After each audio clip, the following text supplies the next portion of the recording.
السلام علیکم ورحمۃ اللہ تعالی وبرکاتہ۔ نحمده ونصلي ونسلم على رسوله الكريم اما بعد فاعوذ باللہ من الشیطان الرجیم بسم اللہ الرحمن الرحیم ومن يعظم شعائر اللہ فإنها من تقوى القلوب صدق اللہ مولانا العظیم وصدق رسولہ النبی الامین المتین الکریم۔ آئیے ہم اور آپ سب سے پہلے حضور سرور کائنات فخر موجودات باعث تخلیق کائنات احمد مجتبی محمد مصطفیٰ صلی اللہ علیہ وسلم کی بارگاہ میں درود و سلام کا ہدیہ پیش کریں اور پڑھیں اللہم صلی علی سیدنا و مولانا محمد معدن الجود والکرم وآلہ الکرام وابنہ الکریم وبارک وسلم صلاۃ و سلام علیک یا رسول اللہ صلی اللہ تعالی علیہ وسلم۔ ہمارا جو موضوع اور ٹاپک جاری ہے تبرکات کی برکت اور اہمیت، اسی کو ہم آگے بڑھائیں گے۔ حضور پاک صلی اللہ علیہ وسلم سے نسبت رکھنے والی چیزوں کی تعظیم، یہ حقیقت میں حضور ہی کی تعظیم ہے۔ حضور پاک صلی اللہ علیہ وسلم سے نسبت رکھنے والی چیزوں سے محبت کرنا، یہ حضور سے محبت کرنے کا تقاضا ہے، کیونکہ ہم حضور کی نسبت کی وجہ سے ان چیزوں سے محبت کر رہے ہیں، حضور کی نسبت کی وجہ سے ان چیزوں کی تعظیم کر رہے ہیں اور ان سے برکت حاصل کر رہے ہیں۔ تو یہ حقیقت میں حضور کی تعظیم اور یہ حقیقت میں حضور سے محبت ہے۔ اسی کو حضرت علامہ قاضی عیاض مالکی رحمۃ اللہ تعالی علیہ نے شفا شریف میں یوں بیان کیا ہے کہ وَمِنْ اعظامہ اعظام جمیع اسبابہ واکرام مشاہدہ وامکنتہ من مکہ والمدینہ ومعاہدہ وما لمسہ صلی اللہ علیہ وسلم او عرف بہ، کہ حضور کی تعظیم ہی میں سے یہ بھی ہے کہ حضور کی تمام چیزوں کی تعظیم کی جائے، حضور کے تمام اسباب کی تعظیم کی جائے، حضور کی چادر، حضور کا جبہ، حضور کا کرتا، حضور کی نالین مبارک، حضور کا امامہ شریف، حضور کا عصا مبارک، حضور کے بال مبارک، یہاں تک کہ حضور کے ناخن کی تعظیم بھی حضور کی تعظیم ہے۔ اور جہاں جہاں حضور پاک صلی اللہ علیہ وسلم کے قدم پڑے اور وہ جگہیں جہاں حضور پاک صلی اللہ علیہ وسلم تشریف لے گئے، چاہے وہ جگہ مکہ مکرمہ کی ہو یا مدینہ منورہ کی ہو، اور وہ مبارک مجلسیں جہاں پہ حضور پاک صلی اللہ علیہ وسلم تشریف فرما ہوا کرتے تھے، وعظ و نصیحت فرمایا کرتے تھے، ان ساری چیزوں کی تعظیم یہ بھی حقیقت میں حضور کی تعظیم ہے۔ بلکہ ہر وہ چیز جس کو حضور نے ہاتھ لگایا ہو، جس کو حضور نے چھوا ہو، بلکہ یہاں تک فرماتے ہیں کہ جن چیزوں کو اور جن لوگوں کو حضور جانتے پہچانتے تھے ان کی تعظیم بھی یہ حضور کی تعظیم ہے۔ حضور سے نسبت رکھنے والی چیزوں کی اسی وجہ سے ہم تعظیم کرتے ہیں، کیونکہ یہ اہل سنت و جماعت کا مذہب ہے، اور ایک مسلمان مومن اور ایک عاشق رسول کا عشق کہ عشق کا تقاضا یہی ہے کہ حضور سے نسبت رکھنے والی چیزوں کی وہ تعظیم کرے اور ان کا ادب و احترام کرے اور ان سے برکتیں حاصل کرے۔ یہی برسوں سے بلکہ صحابہ کرام سے اہل سنت و جماعت کا اور بزرگان دین کا طریقہ چلا آ رہا ہے کہ صحابہ کرام بھی وہ نسبت رکھنے والی چیزیں آثار و تبرکات کی وہ تعظیم کیا کرتے تھے۔ بہت سارے واقعات میں نے اس سے پہلے بھی بیان کیے تھے اور آج بھی انشاءاللہ کچھ باتیں ہم شامل کریں گے، لیکن اس سے پہلے کیونکہ تبرکات کی بات چلی ہے اور آثار کی بات چلی ہے، تو آج کل ایسے معاملات بھی سامنے آئے اور ایسی چیزیں دیکھنے، کیونکہ ہر چیز میں فراڈ ہو رہا ہے تو اس میں بھی فراڈ ہونے لگ گیا۔ معاذ اللہ کچھ لوگ فرضی تبرکات لے کر آ جاتے ہیں، نقلی تبرکات لے کر آ جاتے ہیں اور منسوخ کر دیتے ہیں کہ یہ نبی پاک صلی اللہ علیہ وسلم کے تبرکات ہیں، یا فلاں ولی کے تبرکات ہیں، یا یہ غوث پاک کے تبرکات ہیں، یا یہ غریب نواز کے تبرکات ہیں، یہ مولا کائنات کے تبرکات ہیں۔ تو اب ایسی صورت میں ہمیں کیا کرنا چاہیے کہ ہمارے سامنے اگر ایسے تبرکات، تو ظاہر سی بات ہماری تحقیق نہیں ہوتی، ہمیں جو ہے کہ یقین کے ساتھ بات معلوم نہیں ہوتا کہ یہ حضور پاک صلی اللہ علیہ وسلم کے ہی تبرکات ہیں یا جن ولی کا نام لیا جا رہا ہے یہ انہی ولی کے اور یہ اولیاء کرام کے تبرکات ہیں، یہ ہمیں معلوم نہیں ہوتا۔ تو اگر ہمیں معلوم نہ ہو تو ہم ان تبرکات کی تعظیم کریں گے۔ کوئی سنی مسلمان ہمارے سامنے کوئی بھی تبرک لے کر اگر آتا ہے اور کوئی سنی مسلمان اگر یہ کہتا ہے کہ یہ حضور کے تبرکات ہیں یا یہ فلاں ولی کے تبرکات ہیں تو ہم اس کی تعظیم کریں گے اور ہم اس سے برکت حاصل کریں گے، کیونکہ ہمیں تحقیق سے معلوم نہیں ہے تو بدگمانی میں نہیں پڑنا چاہیے، کیونکہ کوئی بھی سنی مسلمان ظاہر سی بات ہے نبی پاک صلی اللہ علیہ وسلم کی طرف جھوٹی چیز کو منسوب کر ہی نہیں سکتا۔ اس کا ایمان اس کو روکے گا اور اس کا ایمان اس پر ملامت کرے گا اگر وہ ایسا کام کرے کہ جو چیز حضور کی نہیں اس کو حضور کا بتا دے۔ جیسے کوئی چادر لے کر آ جائے اور یہ کہے کہ یہ حضور کی چادر ہے، یہ ایمان کا تقاضا نہیں ہے۔ تو ایسے میں اگر کوئی سنی مسلمان آ کر کہتا ہے کہ یہ حضور کے تبرکات ہیں یا یہ اولیاء کرام کے تبرکات ہیں تو ہم اس کی تعظیم کریں گے اور ہم اس سے برکت حاصل کریں گے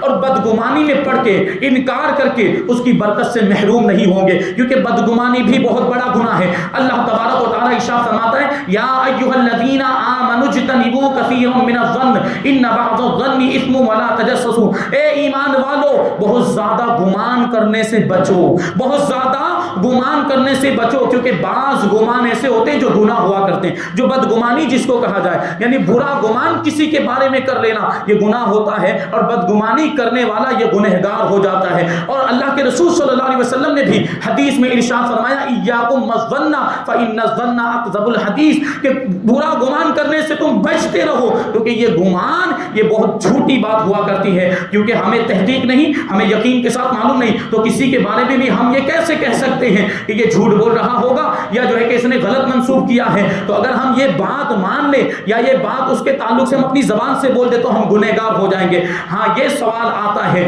کہ اگر حقیقت میں کوئی ایسا کر رہا ہو، معاذ اللہ حقیقت میں اور تحقیق سے یہ بات ثابت ہو جائے کہ اس نے جھوٹی چیزوں کو حضور کی طرف منسوب کر دیا تو اس کا وبال اس کے اوپر ہوگا۔ اللہ کے رسول صلی اللہ علیہ وسلم ارشاد فرماتے ہیں کہ من کذب علی متعمدا فلیتبوأ مقعدہ من النار، کہ جو میری طرف جھوٹی چیز کو منسوب کر دے جو میری نہیں ہے، یا تو وہ حدیث ہو یا کوئی اور دوسری چیز ہو، وہ میری طرف جھوٹی چیز کو منسوب کر دے تو وہ اپنا ٹھکانہ جہنم میں بنا لے، کیونکہ وہ بہت بڑا گنہگار ہے۔ جو چیز حضور کی نہیں اس کو حضور کا بتا رہا ہے، اس وجہ سے وہ بہت بڑے گناہ کا مرتکب ہے۔ تو اب ان کو غور کرنا چاہیے جو مسلمان ہونے کے باوجود اور سنی کہلانے کے باوجود ایسا عمل کرتے ہیں کہ جھوٹے تبرکات کو حضور کی طرف منسوب کر دیتے ہیں اور جھوٹی چیزوں کو اولیاء کرام کی طرف منسوب کر دیتے ہیں۔ لیکن ہمارے سامنے اگر کوئی ایسی چیز آئے گی تو جب تک تحقیق نہیں ہم اس کی تعظیم کریں گے، ہم اس سے برکت حاصل کریں گے۔ کیوں؟ اس کی وجہ کیا ہے؟ اللہ تبارک و تعالی ارشاد فرماتے کہ وَإِن يَكُ كَاذِبًا فَعَلَيْهِ كَذِبُهُ وَإِن يَكُ صَادِقًا يُصِبْكُم بَعْضُ الَّذِي يَعِدُكُم، کہ اگر وہ جھوٹا ہوگا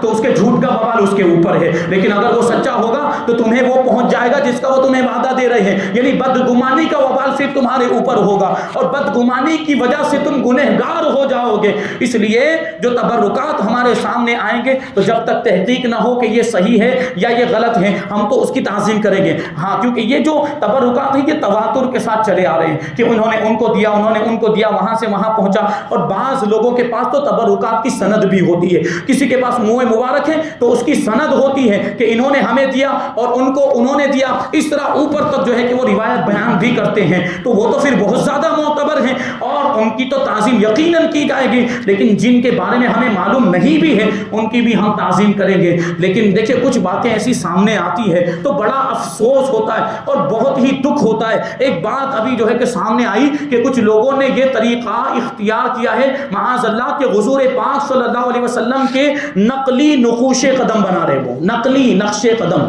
اللہ کی پناہ کیا کرتے ہیں؟ وہ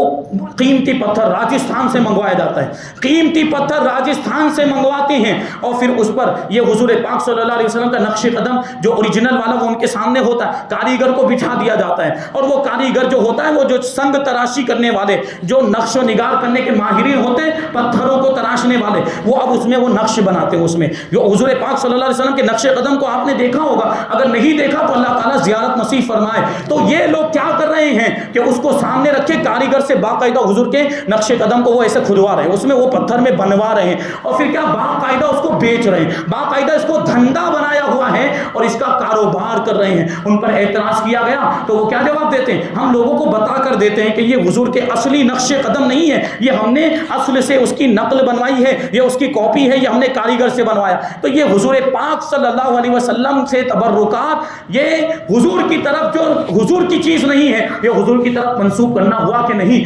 ہماری عقیدتوں اور ہماری محبتوں سے کھلواڑ ہے یہ چیز کہ اس طرح جو چیز حضور کی نہیں اس کو حضور کی طرف منسوب کیا جا رہا ہے, اور وہ اس چیز کا اقرار بھی کر رہے ہیں کہ ہم بنواتے, کیونکہ سب کے سامنے ہے وہ بات. بہت سے لوگوں کو معلوم ہوگا کہ وہ اس طرح کر رہے ہیں, نقلی نقش قدم بنا رہے ہیں. ہرگز ان کے جال میں نہ پھنسیں, ان کے دھوکے میں نہ آئیں, اور کسی بھی ایسی چیز کو حضور کا تبرک نہ مانیں جس کے بارے میں ہمیں یقین کے ساتھ معلوم ہو کہ انہوں نے خود اپنے ہاتھ سے بنایا ہوا ہے, کاریگر سے بنوایا ہوا, تو اس کو ہم حضور کا نقش قدم کیسے کہہ سکتے ہیں؟ ہمارا ایمان گوارا ہی نہیں کرے گا. جو حضور کے نقش قدم جو اصلی ہیں ہم اس کی تعظیم کریں گے, لیکن جو نقلی ہم ہرگز اس کی تعظیم نہیں کر سکتے جب تحقیق کے ساتھ ہمیں معلوم ہو جائے. اور یہ تو اقرار بھی کر رہے ہیں, ہماری عقیدتوں کے ساتھ کھیل ہے. اگرچہ اب یہ کہہ رہے ہیں کہ یہ حضور کے تبرکات, یہ حضور کے نقش قدم نہیں, یہ ہم نے نقلی بنایا ہوا ہے, یہ ہم نے اصل سے اس کو اتارا ہے, یہ ہم نے کاریگر سے بنوایا ہے, یہ ابھی کہہ رہے ہیں. لیکن آگے جا کے کیا ہوگا؟ لوگ اسی کو اصلی سمجھنے لگ جائیں گے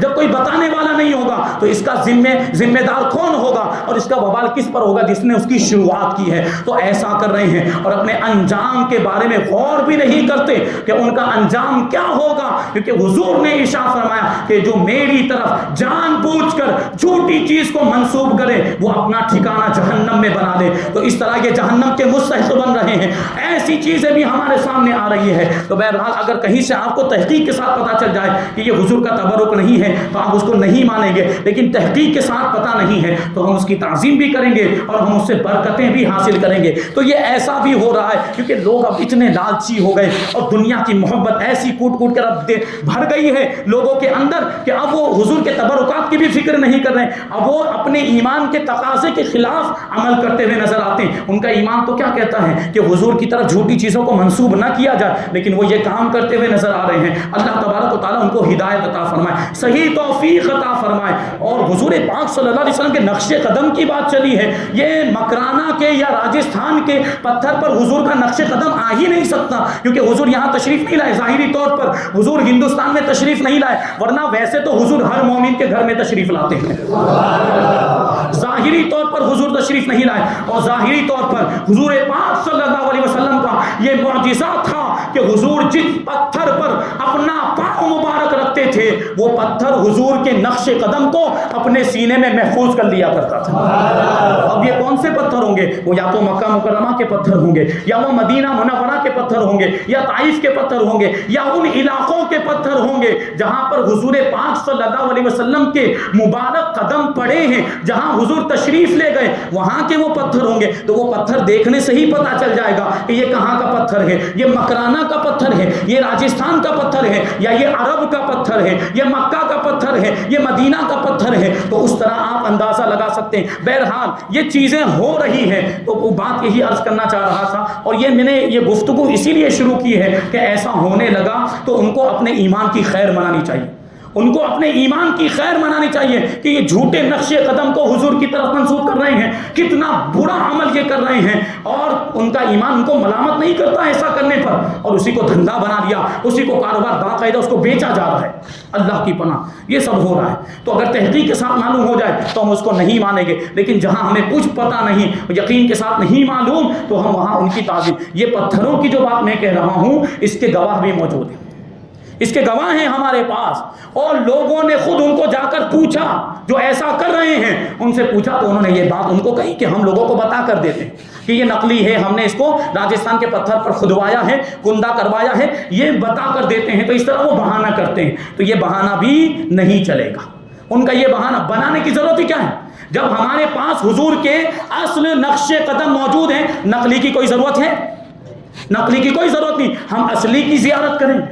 ہم اصلی سے برکت حاصل کریں گے, ہمیں نقلی کی ضرورت ہی نہیں ہے. تو یہ جو ہے فراڈ کر رہے ہیں اور لوگوں کو گمراہ کرنے کا کام کرتے ہیں، تو ایسے لوگوں سے بچیں۔ بہرحال بات چل رہی تھی حضور پاک صلی اللہ علیہ وسلم کے تبرکات کی۔ حضرت ابو جحیفہ رضی اللہ تعالیٰ عنہ بیان کرتے ہیں رأیت بلالا اخذ وضوء النبی صلی اللہ علیہ وسلم، میں نے حضرت بلال کو دیکھا کہ حضرت بلال نے حضور پاک صلی اللہ علیہ وسلم کے وضو کے پانی کو ایک برتن میں جمع کر لیا۔ ورأیت الناس یقتدرون ذلک الوضوء، اور پھر میں نے لوگوں کو دیکھا، میں نے صحابہ کرام کو دیکھا کہ اس وضو کے پانی کو حاصل کرنے کے لیے ٹوٹے پڑے جا رہے ہیں اور کسی طریقے سے ان کو وہ پانی مل جائے، یہ پوری کوشش میں وہ لگے ہوئے ہیں۔ تو میں نے دیکھا فمن اصاب منہ شیئا تمسح بہ، کہ جس صحابی کو حضور پاک صلی اللہ علیہ وسلم کے وضو کا بچا ہوا پانی مل گیا تو وہ صحابی اس کو اپنے چہرے پر لگانے لگ گئے، اپنے بدن پر لگانے لگ گئے۔ لیکن کچھ صحابہ کرام ایسے تھے کہ جن کو وہ پانی نہیں مل پایا کیونکہ وہ کم مقدار میں تھا، تو ان کے بارے میں کہتے ہیں کہ وَمَن لَمْ يُصِبْ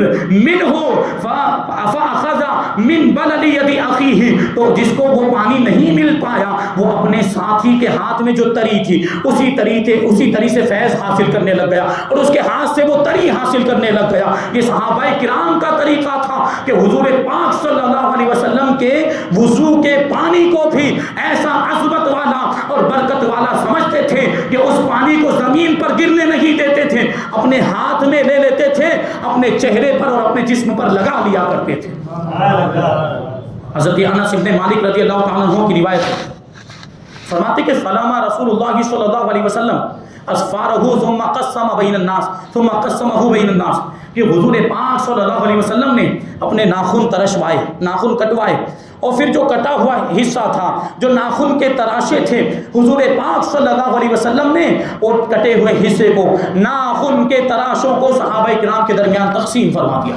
اور صحابہ کرام نے ناخن کے تراشوں کو اپنے پاس اس طرح محفوظ رکھا کہ وہ اب ان کے نزدیک حضور پاک صلی اللہ علیہ وسلم کے ناخن کے تراشے اب پوری دنیا کی دولت سے بھی زیادہ پیارے اور پوری دنیا کے سرمایے سے بھی زیادہ عزیز ان کو، بلکہ ان ناخن کے تراشوں کے سامنے صحابہ کرام کی نگاہوں میں اب چاند کی بھی کوئی حیثیت نہیں، اب سورج کی بھی کوئی حیثیت نہیں ہے، کیونکہ چاند اور سورج کو جن سے نور ملا ہے یہ ان کے ناخن کے تراشے۔ ہمارے امام کہتے ہیں کہ دل اپنا بھی شیدا ہی ہے اس ناخن پاک کا، حضور کے پاؤں کے ناخن اگر ہمیں مل جائے تو ہم تو اس پر فدا ہو جائیں۔ دل اپنا بھی شیدا ہے، دل اپنا بھی شیدائی ہے اس ناخن پاک کا، پاؤں مطلب پاؤں، حضور کے پاؤں، ہاتھ کے ناخن کی بات نہیں چل رہی، وہ تو اور زیادہ خوبصورت ہوتے، اور حضور کے پاؤں کے ناخن کتنے زیادہ خوبصورت ہیں اس کے بارے میں ہمارے امام کہتے ہیں کہ دل اپنا بھی شیدائی ہے اس ناخن پاک کا، اتنا بھی مہے نو پہ نہ تو اے کوہے اے چرخ کہن پھول، اتنا بھی مہے نو پہ نہ اے چرخ کہن پھول۔ چرخ کہن کا مطلب کیا ہوتا ہے؟ یہ پرانا آسمان، یہ بہت پرانا ہے، بہت پہلے سے بنا ہوا، ہزاروں سال سے بنا ہوا، اور حضور پاک صلی اللہ علیہ وسلم کے پاؤں کے ناخن ابھی ابھی ظاہر ہوئے ہیں اور ابھی ابھی ان کو تراشا گیا اور ابھی ابھی ان کو کاٹا گیا ہے، لیکن اس ناخن کی حیثیت کیا کہ یہ اتنا پرانا آسمان ہے۔ اس کو مخاطب کرتے ہیں ہمارے امام کہتے ہیں کہ تو نئے چاند پر اترا مت، یہ نئے چاند کی حیثیت ہمارے نبی کے پاؤں کے ناخن کے تراشے کے سامنے کوئی بھی نہیں ہے۔ حضور پاک صلی اللہ علیہ وسلم کے پاؤں کے ناخن کے تراشے وہ ایسی شان رکھتے ہیں کہ صحابہ کرام اس پر اپنی جان قربان کر دیتے ہیں۔ محبوب کے چہرے کو چاند سے وہ تشبیہ دی جاتی ہوگی اور یہ کہا جاتا ہوگا کہ محبوب کا چہرہ چاند سے، اب یہ چاند سے بھی زیادہ حسین ہے یا چاند کی طرح خوبصورت ہے، لیکن ہمارے نبی کی تو شان یہ ہے کہ چاند کی تو کوئی حیثیت ہی نہیں، بلکہ چاند کا یہ سارا نور حضور کے صدقے میں ہے، حضور کے نور سے اس کو نور اور روشنی ملی۔ وہ شاعر کہتے ہیں یا صاحب الجمال و یا سید البشر من وجهک المنیر لقد نور القمر، اے حسن و جمال والے، اے انسانوں کے سردار، آپ کا چہرہ ایسا نورانی ہے کہ آپ کے چہرے سے یہ چاند بھی روشنی پاتا ہے۔ یہ چاند کو بھی جو نور ملا ہے، چاند کو بھی جو روشنی ملی ہے، یہ حضور کے نور کا صدقہ ہے۔ تو ہمارے امام کہتے ہیں کہ دل اپنا بھی شیدائی ہے اس ناخن پاکا، اتنا بھی تو مہے نو پہ نہ اے چرخے کہن پھول، اے آسمان تو یہ نئے چاند پر پھولنا چھوڑ دے، یہ اس پر اترانا چھوڑ دے، کیونکہ ہمارے پاس حضور کے ناخن پاک کے تراشے ہیں اور ان کے سامنے تیری کوئی حیثیت اور کوئی اوقات نہیں ہے۔ اب آپ یہ بھی تو غور کریں کہ امام نے دیکھیں فن شاعری کا بھی کیسا اعلیٰ نمونہ پیش کیا۔ نیا چاند آپ نے دیکھا ہوگا، نیا چاند باریک ہوتا ہے، نیا چاند بالکل جو نیا نیا چاند مہینے کی شروعات میں نکلتا ہے تو وہ باریک ہوتا ہے، اور ناخن اگر آپ کاٹیں تو وہ بالکل چاند کی طرح ہوتا ہے کہ نہیں ہوتا؟ تو ہمارے امام اس کو تشبیہ بھی دے رہے ہیں کہ یہ ناخن کا تراشا یہ دیکھنے میں چاند کی طرح لگتا ہے، اور یہ چاند کا یہ ہمارے لیے چاند سے بھی زیادہ حیثیت رکھتا ہے، اور اس کے مقابلے میں ہماری نگاہ میں چاند کی بھی کوئی حیثیت نہیں،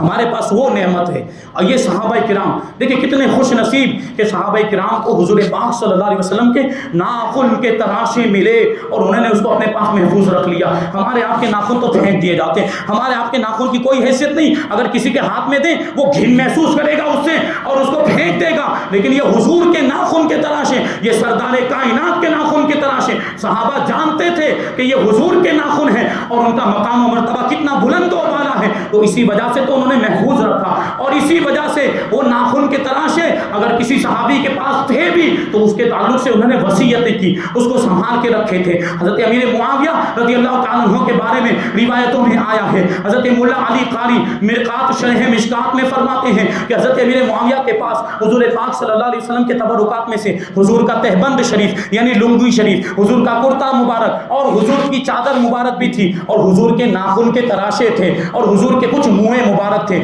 حضرت امیر معاویہ کا جب انتقال ہونے لگا تو آپ نے وصیت فرمائی تھی کہ مجھے حضور پاک صلی اللہ علیہ وسلم کا کرتا کفن کے طور پر پہنا دیا جائے اور حضور کی چادر مجھے لپیٹ دی جائے، جب میرا انتقال ہو جائے تو حضور کی لنگی مبارک یہ مجھے باندھ دی جائے، اور یہ حضور کے ناخن کے تراشے اور حضور کے منہ مبارک یہ میرے اعضائے سجدہ پہ رکھ دیے جائے، میرے چہرے پر، میری آنکھوں میں اور میرے ہونٹوں پر حضور کے منہ مبارک اور حضور کے ناخن کے تراشے رکھ دیے جائیں، اور پھر مجھے دفن کر دیا جائے اور ارحم الراحمین کے رحم و کرم کے حوالے کر دیا جائے۔ یہ حضرت امیر معاویہ کی وصیت ہے۔ کیوں ایسا فرمایا؟ صحابی رسول ہیں، کیونکہ وہ جانتے ہیں کہ ان ساری چیزوں کے اندر برکت ہے، یہ اگر میری قبر میں پہنچ گئی، حضور کی چادر یا حضور کا کرتا، حضور کا جبہ مبارک یا حضور کی تہبند شریف یا حضور کے منہ مبارک اور ناخن کے تراشے اگر میری قبر میں پہنچ گئے تو میری قبر نور ہی نور سے بھر جائے گی، میری قبر نورانی ہو جائے گی، اور اللہ تبارک و تعالیٰ ان تبرکات کی برکت سے مجھے رحمتیں عطا فرمائے گا اور میری قبر میں بھی رحمتوں کی بارش ہونے لگ جائے گی۔ یہ صحابہ کرام ان کا عمل ہمیں بتا رہا ہے کہ یہ ساری چیزیں برکت والی ہوتی ہے۔ تو آگے اور بڑھیں، حضرت انس ابن مالک رضی اللہ تعالیٰ عنہ ہی سے روایت ہے، دیکھیے صحابہ کرام کیسے تبرکات کو اپنے پاس جمع کرتے اور محفوظ رکھتے تھے۔ بیان کرتے ہیں رأیت رسول اللہ صلی اللہ علیہ وسلم والحلاق یحلقه وطاف به اصحابه وما يريدون ان تقع شعرة الا في يد رجل، کہ میں نے دیکھا، حضرت انس ابن مالک کہتے ہیں حج کے موقع پر اور مینا کے میدان میں حضور پاک صلی اللہ علیہ وسلم تشریف فرما ہے اور حجام آپ کے بال مونڈ رہا ہے، آپ کے بال اتار رہا ہے، اور کیفیت یہ ہے کہ صحابہ کرام حضور پاک صلی اللہ علیہ وسلم کے ارد گرد پروانوں کی طرح گھوم رہے ہیں اور پروانوں کی طرح چکر لگا رہے ہیں، جس طرح پروانے شمع کے ارد گرد گھوما کرتے ہیں، اسی طرح صحابہ کرام حضور پاک صلی اللہ علیہ وسلم کے ارد گرد چکر لگا رہے ہیں۔ کیوں چکر لگا رہے تھے؟ حضور پاک صلی اللہ علیہ وسلم کے منہ مبارک کو حاصل کرنے کے لیے۔ اور آگے فرماتے ہیں حضرت انس ابن مالک وما یریدون ان تقع شعرة الا فی ید رجل، صحابہ کرام کی خواہش اور ان کی کوشش یہی تھی کہ حضور کا کوئی بھی منہ مبارک، حضور کا کوئی بھی بال شریف زمین پر نہ گرنے پائے، اگر وہ گرے تو کسی کے ہاتھ میں ہی گرے، کسی صحابی کے ہاتھ میں ہی آئے، زمین پر نہ گرنے پائے۔ اور صحابہ کرام اسی کوشش میں تھے کہ جب وہ حجام بال مونڈتا جاتا اور جیسے جیسے بال گرتے تھے صحابہ کرام حضور کے بال کو اپنے ہاتھ میں لے لیا کرتے تھے اور اس کو محفوظ کر لیا کرتے۔ حضرت محمد ابن سیرین بڑے ہی مشہور تابعی ہیں، یہ بیان کرتے ہیں کہ میں نے حضرت عبیدہ سے کہا کہ ہمارے پاس حضور پاک صلی اللہ علیہ وسلم کے کچھ منہ مبارک ہیں جو ہمیں حضرت انس ابن مالک رضی اللہ تعالیٰ عنہ سے حاصل ہوئے یا ان کے گھر والوں کے ذریعے سے حاصل ہوئے۔ تو حضرت عبیدہ رضی اللہ تعالیٰ عنہ نے جب یہ بات سنی تو انہوں نے بڑا عشق والا جملہ ارشاد فرمایا، وہ کہتے ہیں لَأَن تَكُونَ عِنْدِي شَعْرَةٌ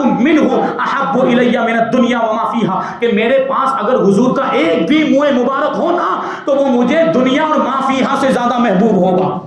وہ دنیا کی ساری دولت سے زیادہ پیارا ہوگا اور مجھے اس سے محبت ہوگی اور دنیا کی کوئی چیز اس کے مقابلے میں میرے نزدیک کوئی حیثیت نہیں رکھتی. یہ حضرت عبیدہ نے فرمایا. اور حضرت کعب ابن زہیر رضی اللہ تعالیٰ عنہ نے ایک مرتبہ اللہ کے رسول صلی اللہ علیہ وسلم کی بارگاہ میں ایک قصیدہ لکھا اور اس کا نام ہے قصیدہ بانسوہات. وہ حضور کو جب پڑھ کر سنایا تو حضور بہت خوش ہوئے اور حضور نے اپنی چادر مبارک اپنے کندھے سے اتار کر حضرت کعب ابن زہیر کو عطا فرما دی. حضور کی چادر ان کو مل گئی تھی. سوچنے جیسی بات کہ جن کو حضور کی چادر مل گئی وہ چادر ان کی نگاہ میں کیا حیثیت رکھتی ہوگی. حضرت امیر معاویہ رضی اللہ تعالیٰ عنہ کو جب پتا چلا تو ان کے پاس انہوں نے کہلوائے اور ایک آدمی کو بھیجا, ان کو خط لکھا کہ یہ جو حضور کی چادر ہے یہ آپ 10,000 درہم لے کر مجھے دے دیں. آپ 10,000 درہم لے لیں. 10,000 درہم اس زمانے کے اعتبار سے کوئی معمولی رقم نہیں, بہت بڑی رقم کہ 10,000 درہم کے بدلے میں حضور کی چادر مجھے دے دیجئے. لیکن حضرت کعب ابن زہیر نے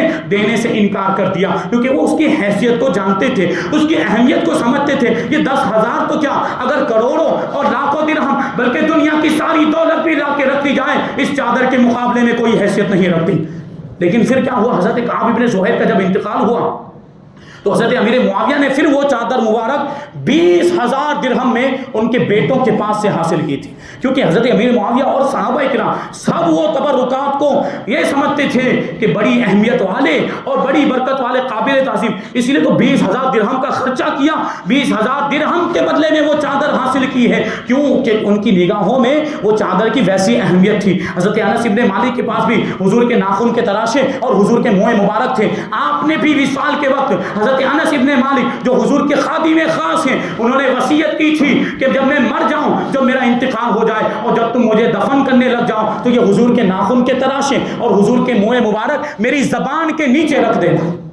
میری زبان کے نیچے رکھ دینا تاکہ اس کی برکتیں مجھے قبر میں بھی حاصل ہوتی رہے. یہ حضرت انس ابن مالک کی وصیت کے مطابق لوگوں نے کیا تھا. ٹائم بہت زیادہ ہو گیا, کچھ لوگوں کو کاروبار کے لیے بھی جانا ہوتا ہے, اس لیے پچھلے جمعہ کو ایسی شکایت بھی آئی تھی کہ جلدی سے بیان ختم کیا جائے اور جلدی سے نماز ہو جائے تاکہ ہم اپنے کاروبار میں پہنچ جائیں. بہرحال یہ سب کی سوچ ہوتی ہے. اللہ تبارک و تعالیٰ سب کو صحیح ہدایت عطا فرمائے, صحیح توفیق عطا فرمائے. تو یہیں پر گفتگو کو ختم کرتے ہیں. اس کے آگے بہت سی باتیں ہیں, انشاءاللہ اس کو ہم آئندہ جمعہ میں شامل کریں گے. اللہ تبارک و تعالیٰ کی بارگاہ میں دعا ہے کہ جو کچھ بھی بیان ہوا اس پر ہم سب کو عمل کرنے کی توفیق عطا فرمائے. مذہب اہل سنت و جماعت مسلک اعلیٰ حضرت پر ہم سب کو قائم و دائم رکھیں اور اسی پر ہم سب کا خاتمہ فرمائے. وما علینا الا البلاغ. السلام علیکم.